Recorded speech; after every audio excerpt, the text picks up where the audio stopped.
बिस्मिल्लाहिर्रहमानिर्रहीम। Welcome to my channel Hania health and beauty tips. अस्सलाम वालेकुम व्यूअर्स, कैसे हैं आप? उम्मीद करती हूँ आप लोग खैरियत से होंगे।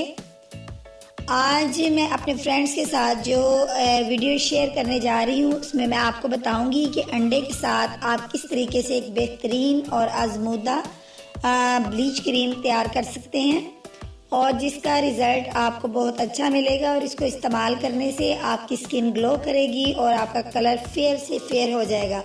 मगर इससे पहले मैं आपसे एक रिक्वेस्ट करना चाहूँगी कि अगर आपको हमारी खिदमत पसंद आ रही हैं तो देर मत कीजिए, अभी हमारे चैनल को सब्सक्राइब कर दीजिए और रोज़ाना एक न्यू अपडेट हासिल करिए। इंशाल्लाह हमारी हर वीडियो आपके लिए बहुत मुफीद और बड़ी ज़बरदस्त साबित होगी। तो फ्रेंड्स, अब मैं शेयर करने वाली हूँ आपके साथ अपनी वीडियो। जैसा कि मैं आपको बता चुकी हूँ कि आज की वीडियो है अंडे से ब्लीच क्रीम तैयार करने का बेहतरीन तरीका। ये ऐसी क्रीम है जिससे मेरे फ्रेंड्स को किसी किस्म का साइड इफ़ेक्ट बिल्कुल नहीं होगा।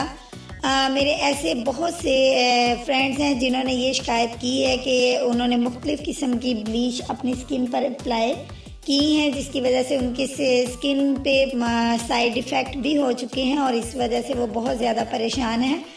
तो मैं उन्हीं के साथ आज की वीडियो शेयर करने वाली हूँ। इसके लिए मुझे जिन चीज़ों की ज़रूरत पड़ेगी उनमें सबसे पहले है अंडे की सफ़ेदी 2 टेबल स्पून, मैदा 1 स्पून और शहद जो है वो हाफ़ स्पून और बेकिंग सोडा हाफ़ स्पून। तो फ्रेंड्स, अगर आपने बेकिंग सोडा चेहरे के लिए हाफ़ स्पून यूज़ कीजिएगा और अगर आपने अपने हैंड्स और फीट पर भी इस क्रीम को अप्लाई करना है, बल्कि बेस्ट है कि आप इसको यहाँ भी अप्लाई करें, तो उसके लिए आपको बेकिंग सोडा हाफ़ की बजाय 1 टेबल स्पून लेना है और लेमन का रस जो है वो भी आपने 1 टेबल स्पून ही लेना है। तो फ्रेंड्स, अब इन तमाम चीज़ों को आपने अच्छे तरीके से मिक्स कर लेना है। मिक्स इस तरह स्पून की मदद से ज़बरदस्त तरीके से इसको मिक्स करिए कि आपके पास एक क्रीम एक पेस्ट की शक्ल में तैयार हो जाएगी और इसको आपने 1 से 2 मिनट के लिए छोड़ देना है।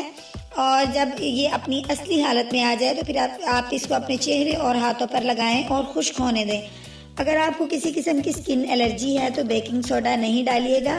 जब ये खुश्क हो जाए तो फिर दोबारा एक लेयर और लगा लें और खुश्क होने दें। तो फ्रेंड्स, ये ब्लीच आप इस्तेमाल करें, इसकी रंगत से आपकी जो रंगत है वो और ज़्यादा ग्लो करेगी और आपके जो खुले हुए मसाम हैं वो भी बंद हो जाएंगे, एक्नी ख़त्म हो जाएगी और आपके चेहरे को चमकदार बनाएगी। और आखिर में अगर आप कोई लोशन अप्लाई करना चाहते हैं, बल्कि बेस्ट है कि आप अप्लाई करें, उसके बाद अपने फेस को लाइटली सा हल्के ठंडे पानी से वॉश कर लें। तो फ्रेंड्स, ये थी मेरी आज की वीडियो और मैं उम्मीद करती हूँ कि आपको मेरी ये वीडियो ज़रूर पसंद आई होगी और मैं इस बात की भी आपसे उम्मीद करती हूँ कि आप मुझे फ़ीडबैक करना बिल्कुल नहीं भूलेंगे और मुझे शेयर और लाइक ज़रूर करेंगे। तो फ्रेंड्स, इस दुआ के साथ कि अल्लाह ताला आपका हामी और नासिर हो, कल मैं एक नई वीडियो के साथ आपकी खिदमत में हाजिर होंगी। तब तक के लिए इजाज़त चाहती हूँ। अल्लाह हाफिज़।